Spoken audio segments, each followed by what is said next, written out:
Welcome to another episode of My Weird Prompts, an AI-generated podcast featuring the random prompts of Daniel Rosehill as answered by a revolving cast of friendly AI characters. Join us for deep dives into AI, technology, and whatever other random thing Daniel finds fascinating today. Subscribe on Spotify or your favorite podcatcher. Now, today's episode. This episode was generated using artificial intelligence. Please verify facts. Hey, Herman and Corn. So if you can't tell from me puffing as I try to record this prompt, I've had a kind of rough patch with health lately. We talked about in a few episodes the great leak fiasco of 2025, the roof leak. We had to move to another apartment for a while, whole to do. And so much going on, just focused on shelter, that I didn't have time to really take care of myself very well, and very little exercise. To top that off, I had asthma exacerbations, and now I've got a heavy cold, which always makes it harder to breathe. So I'm feeling pretty out of shape. I am pretty out of shape, but I want to get back into shape.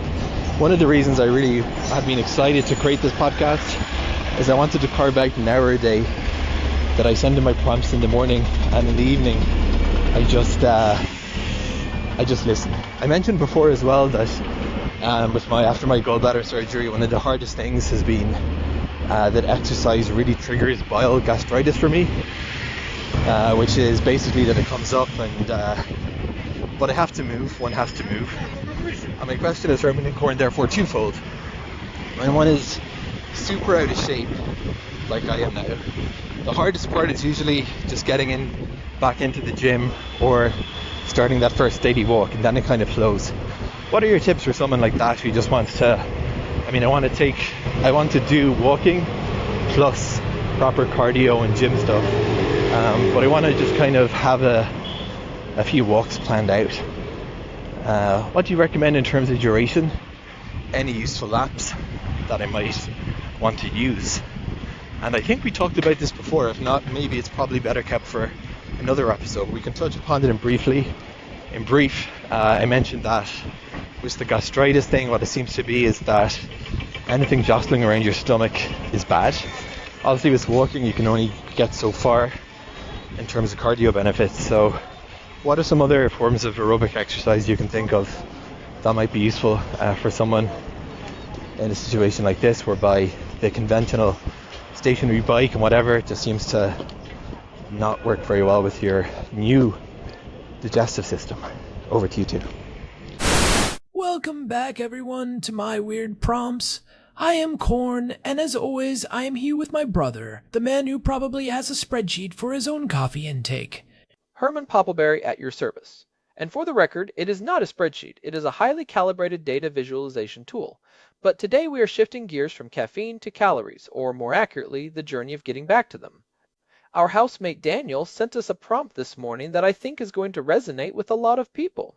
He is coming off a rough patch. The whole Grace League fiasco of 2025 really took a toll on his routine, and now he is looking to get back into the swing of things with walking, cardio, and the gym. Yeah, that leak was a nightmare. Moving apartments in the middle of everything. The stress. The asthma flare-ups. It is no wonder fitness took a back seat. But now that he is settled and feeling that itch to move again, he is facing some specific challenges. Not just the usual out-of-shape hurdles, but some real physical constraints following his gallbladder surgery, and this issue with exercise-triggered bile gastritis. It is a fascinating and honestly quite difficult intersection of factors. When you have had your gallbladder removed, the way your body handles bile changes completely. Instead of being stored and released in response to fat, it just kind of trickles into the small intestine constantly.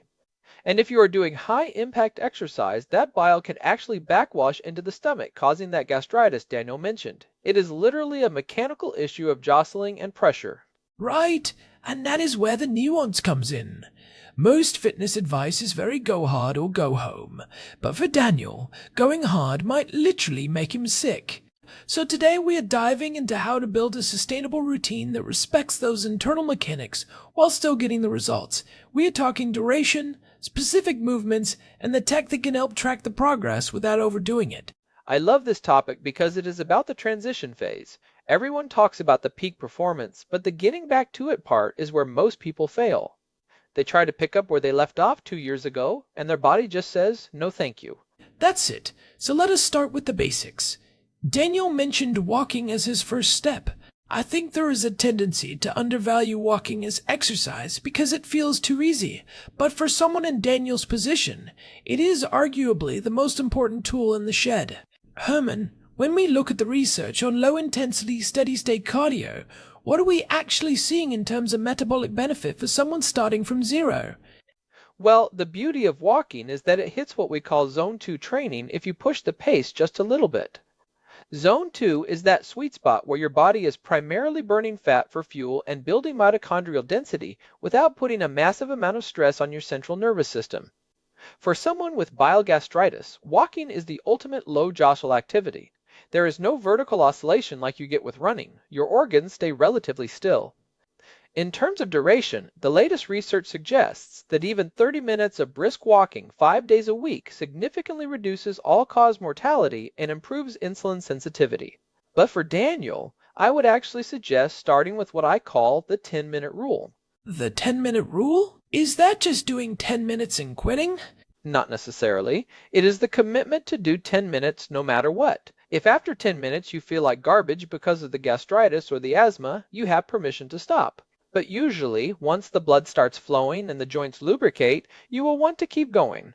For a total beginner or someone returning after a long break, I would aim for 20 to 30 minutes of walking at a pace where you can still hold a conversation but you would rather not.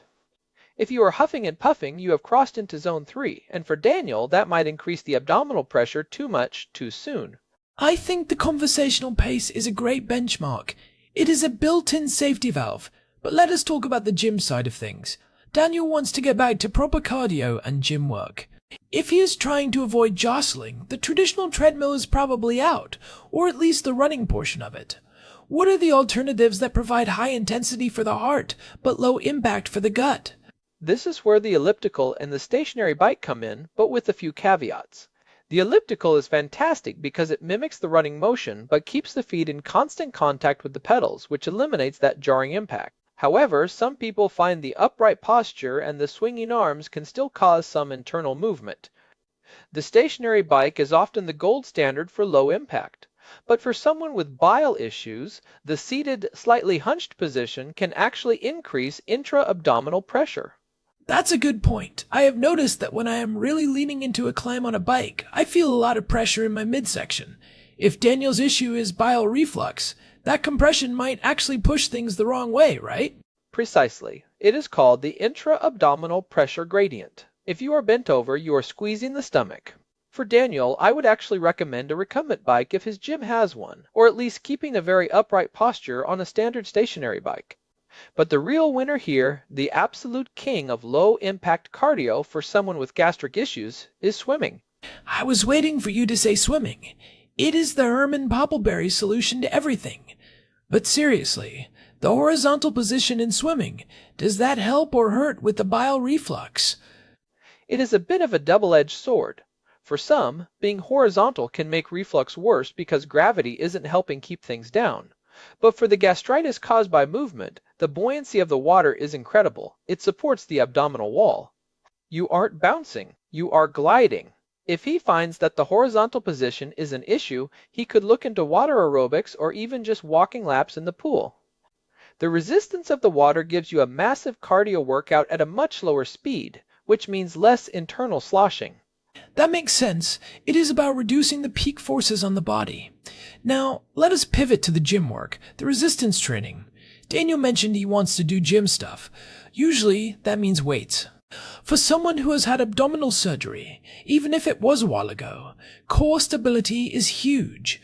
But you have to be careful with the Valsalva maneuver, that thing where you hold your breath to stabilize your spine during a heavy lift. Yes, definitely. For Daniel, he needs to avoid extreme intra-abdominal pressure. If you are bracing for a heavy squat and holding your breath, you are creating a high-pressure environment in your torso. That is exactly what will push bile back up into the stomach. So, for the first few months, I would suggest higher repetition ranges with lower weights. Think 12 to 15 reps. This allows him to focus on rhythmic breathing, exhaling on the exertion, which keeps the pressure from spiking. So instead of a 5x5 heavy strength program, he is looking at more of a hypertrophy or endurance style of lifting. What about the specific movements? Are there things he should avoid entirely? I would stay away from anything that involves jumping, so no box jumps or burpees for now. I would also be cautious with heavy deadlifts or any movement where the torso is parallel to the floor for long periods, like bent over rows. Again, it is about that pressure gradient. Seated cable rows, chest presses, and lat pull-downs are great because they allow for a controlled, upright posture. And for the legs, a leg press might be better than a barbell squat initially because it is easier to control your breathing and you aren't fighting to stabilize a heavy load on your shoulders. It sounds like the theme here is control. Controlled movements, controlled breathing, controlled heart rate. It is less about the explosive power and more about the steady rebuild. Daniel also asked about apps. I know you have a few favorites for tracking and planning. I do. For the walking and general outdoor movement, you cannot beat Strava. Even if you aren't being competitive, just seeing your own heat map and the consistency of your walks is a huge psychological boost. But for the gym specifically, I really like an app called Fitbod. The reason I think it would work for Daniel is that it uses an algorithm to suggest workouts based on the equipment you have and your past performance. You can actually tell it to avoid certain movements or focus on specific muscle groups. It takes the thinking out of it, which is great when you are just trying to build the habit back. I have used Fitbod before. It is good because it varies the routine so you don't get bored, which is a big reason people quit in the first month. Another one I would throw out there, especially for the cardio side, is an app called ZRX, which used to be known as Zombies Run. I know it sounds silly, but for someone who finds walking or light jogging boring, it turns it into a game. You are listening to a story, you are collecting supplies, and it gives you a reason to get out the door. Although Daniel should probably turn off the zombie chases feature, because that forces you to sprint, which goes back to that high-impact jostling we want to avoid. Good point. Keep the story, skip the sprints. Another one that is a bit more technical but very useful for someone with health concerns is Heart Graph. It gives you a very detailed look at your heart rate zones in real time. If Daniel knows that his gastritis tends to flare up when he hits a certain intensity, he can use that app to make sure he stays just below the threshold. It is about data as a safety net. I think that is a key insight, using the data not to push harder but to stay within the safe zone. It is a different mindset than what we usually see in fitness culture. Now, Daniel mentioned the duration. We talked about the 30-minute walk, but what about the overall weekly volume? If he is doing 2 days of walking, 2 days of gym, and maybe 1 day of low-impact cardio, is that too much to start? It depends on the intensity. If he is doing 20 minutes each time, that is 100 minutes a week. That is a fantastic starting point. The World Health Organization recommends 150 minutes of moderate intensity activity, so he would be 2/3 of the way there just by starting. My advice would be to start with 3 days a week, Monday, Wednesday, Friday. Give the body 48 hours to recover between sessions. People forget that fitness isn't built during the workout, it is built during the recovery. Especially with his history of asthma and surgery, his recovery capacity might be a bit lower than he remembers. That recovery piece is so overlooked. You feel good on Monday, so you go hard Tuesday, and by Wednesday you are exhausted and your stomach is acting up, and then you quit for 2 weeks. It is the classic cycle. Herman, you mentioned the gallbladder surgery earlier. Is there any specific timing with meals that he should consider? Because bile is related to digestion. Does exercising on an empty stomach help or hurt with bile gastritis? Good question. For most people with bile reflux or bile gastritis, exercising on a completely empty stomach can actually be worse. If there is no food in the stomach to buffer the bile is just hitting the stomach lining directly. However, exercising with a full stomach increases that intra-abdominal pressure we talked about. The sweet spot is usually a small, low-fat snack about 60 to 90 minutes before exercise, something like a banana or a bit of oatmeal. This gives the stomach something to work with without being so heavy that it causes reflux during movement. And he should definitely avoid high-fat meals before the gym because fat triggers more bile production. So it is a bit of a balancing act. Not too full, not too empty, and low fat. It is almost like he has to treat his stomach like a delicate piece of machinery that needs the right fuel at the right time to operate without vibrating too much. That's right. And speaking of vibrating, we should talk about the second-order effects of this return to fitness. It isn't just about the muscles and the heart. For someone who has been through a stressful period like the Grace Leak, the mental health benefits of just being outside in the Jerusalem air are massive. We live in a hilly city, Corn. Even a simple walk around the block here involves some elevation gain. Tell me about it. My calves are constantly reminded of where we live. But that is a good point. A flat walk in a park is very different from a walk in our neighborhood. Daniel should probably map out some flat routes initially if he wants to keep his heart rate in that steady zone too. If he is hitting a 30% grade every time he leaves the house, he is basically doing a high-intensity interval training whether he wants to or not. Right. He might need to take a short bus ride or a drive to a flatter area like the railway part to get those steady, low-impact miles in. It is about environmental design. Make it easy for yourself to succeed. If every walk feels like climbing a mountain, you're going to find excuses not to do it. Let us talk about the gym work again for a second. We talked about reps and breathing, but what about core work? Often people think they need to do 100 crunches to get their core back. But for someone with gastric issues, is there a better way to stabilize the midsection? Crunches are actually quite bad for reflux because they compress the stomach repeatedly. I would much rather see him doing isometric holds. Things like planks, but maybe starting with incline planks where his hands are on a bench instead of the floor. Or the dead bug exercise where you are on your back and moving your limbs while keeping your spine neutral. These build what we call functional stability. They teach the muscles to hold the organs in place and support the spine without that crunching, compressing motion. It is about creating a stable canister in the torso. A stable canister. I like that image. It is about internal support. So, if we are summarizing this but Daniel, we have the 10-minute rule for consistency, the conversational pace for intensity, the recumbent bike or swimming for low impact, and isometric core work instead of crunches. It is a very specific, very intentional way of moving. It is. And it is a long game. If he does this for 3 months, his body will adapt. The stomach lining can actually become more resilient, and the way his body handles that constant bile flow will stabilize as his overall metabolic health improves. Fitness is a systemic fix, not just a muscular one. I think that is a really encouraging way to look at it. It isn't just about getting bigger biceps or more endurance. It is about helping the whole system function better after a period of high stress and medical intervention. Herman, you mentioned the data visualization earlier. If Daniel is tracking this, what metrics should he actually care about? Is it steps? Is it heart rate? Is it just the number of days he showed up? In the beginning, the only metric that matters is consistency. Did you do the thing you said you were going to do? I would tell him to keep a simple calendar, a green check mark for every day he did at least 10 minutes of movement. Once he has 3 weeks of green check marks, then he can start looking at things like average heart rate or distance covered. But don't let the data become a source of stress. The stress is what led to the break in the first place. The goal here is to make movement a source of recovery, not another item on the to-do list that causes anxiety. That is such a vital point, especially for someone like Daniel who is very focused and wants to do things right. The pressure to be perfect can be the enemy of being active. I think there is also something to be said for the social aspect. He mentioned he wants to get back into it, but sometimes doing it alone is hard. Strava has that social component, but even just walking with a friend can change the whole experience.